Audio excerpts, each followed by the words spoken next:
মা এই নিন। এটাতে আমার আনা চিনিটা দিয়েছো না?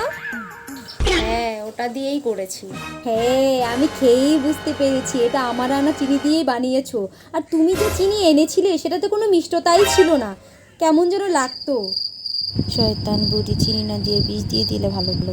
তোমার পছন্দ ভালো না বৌমা, আমার আনা চিনি দিয়েই বানাবে এখন থেকে চা, ঠিক আছে? আর তোমাকে কিছু আনতে হবে না। বৌমা, এটা ওই চাদরটা না যেটা আমি এনেছিলাম?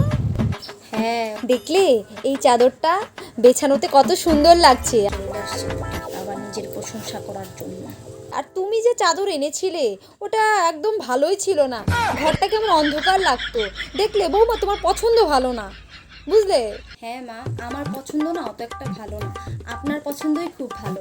আপনার পছন্দ এত ভালো তাই তো আপনি আমাকে ঘরের বউ করে নিয়ে এসেছেন, তাই না? আমার পছন্দ অত একটা ভালো কি করে হয় বলুন? যদি আমার পছন্দ ভালো হতো তাহলে তো আর আমি এই শ্বশুর বাড়ি পছন্দ করে আসতাম না, তাই না?